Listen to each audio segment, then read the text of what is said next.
ఈసారి మహానాడు సాంప్రదాయక వంటలకు పరిమితమైంది. నోరూరించే ఘుమఘుమలాడే 26 రకాల వంటలను మహానాడు కోసం వచ్చిన కార్యకర్తలు, నేతలకు సిద్ధం చేశారు. ఇదే అంశానికి సంబంధించి మరింత సమాచారాన్ని మా ప్రతినిధి హరికృష్ణ అందిస్తారు. పండుగ మహానాడు అత్యంత వైభవంగా సాగుతోంది. టీడీపీ చరిత్రలోనే తొలిసారిగా వర్చువల్ విధానంలో ఈ కార్యక్రమం అయితే నిర్వహిస్తున్నటువంటి పరిస్థితి ఉంది. అయితే మహానాడు అనగానే అందరికీ ముందుగా గుర్తుకు వచ్చేది మహానాడులో తయారు చేసేటటువంటి వివిధ రకాలైనటువంటి వంటలు. మరి ఈ వర్చువల్ విధానంలో ఈసారి ఎందుకంటే ప్రతిసారి కూడా వేల మంది, లక్షల మంది ఈ కార్యక్రమానికి హాజరయ్యేవారు, వారందరికీ కూడా రుచికరమైనటువంటి వంటలు వండి పెట్టేవారు. మరి ఈసారి వర్చువల్ విధానంలో ఆ సంఖ్య కాస్త తగ్గుముఖం పడుతుంది. కాబట్టి ప్రస్తుతం మనము అమరావతికి సంబంధించి అంటే మంగళగిరిలో ఉన్నటువంటి టీడీపీ ప్రధాన కార్యాలయంలో ఉన్నాం. ఇక్కడ ఏదైతే ఈ 2 రోజుల పాటు ఈ వంటలు అనేవి కూడా వచ్చేటటువంటి అతిథులకు వండి పెట్టేందుకు కూడా సిద్ధంగా ఉన్నారో, ఆ మరోపక్క వంటలు కూడా చేస్తున్నటువంటి పరిస్థితి ఉంది. మరి ఈ వర్చువల్ విధానంలో ఎన్ని రకాల వంటలు వండుతున్నారు, అవి ఏమేమి ఉన్నాయో, ఎంతమందికి వండుతున్నారో తెలుసుకునేటటువంటి ప్రయత్నం ఒకసారి చేద్దాం. ప్రస్తుతం క్యాటరర్కి సంబంధించినటువంటి అధినేత కేశవరావు గారు ఉన్నారు. సార్ చెప్పండి, మీరు ఎప్పటి నుంచి చేస్తున్నారు మహానాడు కార్యక్రమాలకు సంబంధించి? మొదలు చేస్తానండి, మహానాడు చేస్తుంటామండి. మొత్తం సేమ్ ప్రోగ్రామ్స్ అన్ని ఎక్కువ చేస్తుంటామండి. పచ్చదనం ఆధారం ఉన్నాయి కదా, అన్ని ఉమెన్స్ పార్లమెంట్ అన్ని మేము చేస్తూనే ఉంటామండి. ఎప్పుడు మా నాయుడు గారి ప్రోగ్రామ్స్ మేము చేస్తుంటాం, తెలుగుదేశం పార్టీ మేమే చేస్తుంటామండి. ఓకే సార్, గత మహానాడుకి ఈ మహానాడుకి తేడా ఏంటి? అప్పటి వంటలు ఏంటి, ఇప్పుడు వంటలు ఏంటి? అన్ని వంటలు ఒకటే సార్, కాకపోతే జనాలు తక్కువ. ఇక్కడ మన నెల్లూరులో బాగా పెద్దగా మోపు చేశారు, బాగా పెద్దగా చేద్దామని. కాబట్టి వద్దన్నారని అక్కడ ఆగిపోయి ఎక్కడికక్కడ సింపుల్గా మెనూ పెట్టి చేస్తున్నారండి. అది ఆకుకోకుండా. ఇప్పుడు ఎన్ని రకాల వంటలు ఇక్కడ చేస్తున్నారు, అవి ఏమేమి ఉన్నాయి, ఎంతమందికి చేస్తున్నారు? మామూలుగా ఇప్పుడు 4000 మందికి చేస్తున్నామండి.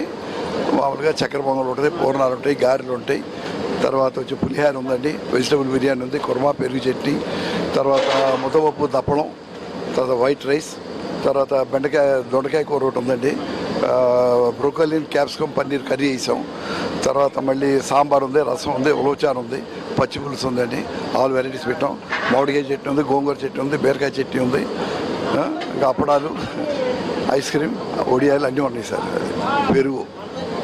సో నాన్ వెజ్ ఉందా సార్? ఓన్లీ వెజిటేరియన్ సంబంధించి ఓన్లీ సంప్రదాయంగా వండి అంతే. ఎందుకు అలా? అంతే అట్లా చేయమన్నారు, సాంప్రదాయకంగానే చేయమన్నారు. ఈ పులిహార గిలిహార అయితే మేము బిర్యానీ కూడా బాగుంటుంది. పొద్దున్న మళ్ళీ వర్షం కూడా పడుతుంది, వెజిటబుల్ బిర్యానీ కూడా వేయించాం.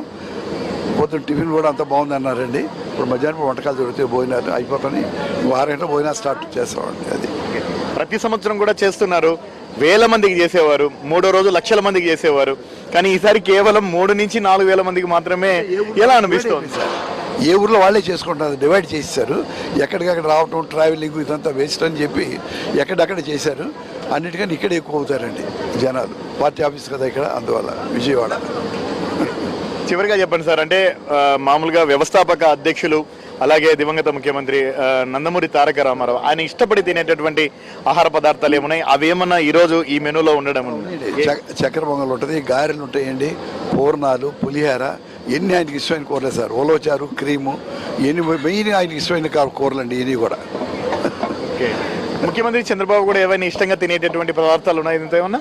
అంటే తింటారు కానివ్వండి, ఆయన కొంచెం దూరంగా ఉంటారు, లిమిట్ అంతే. ఆయన ఏదైనా ఇష్టం ఉంటే తింటారు, ఆయన తిన్నాం అని పచ్చిమి ఏమి లేదు, అన్నీ తింటారు, కాకపోతే కొంచెం జాగ్రత్తగా ఉంటారు అంతే. మీది Mayura caterers? Okay sir. So Mayura caterers సంబంధించి అంటే తెలుగుదేశం ఏ ప్రోగ్రామ్ చేసినా కూడా ఆ ప్రోగ్రామ్కి కంప్లీట్గా కూడా వీరే క్యాటరింగ్ అనేది కూడా చేస్తూ వస్తున్నటువంటి పరిస్థితి ఉంది. ముఖ్యంగా మహానాడు కార్యక్రమం నిర్వహిస్తే ఏ ప్రాంతంలో నిర్వహిస్తే ఆ ప్రాంతంలో కూడా వెళ్ళి చేయడం ఆనవాయితీగా వస్తుందని చెప్తున్నారు.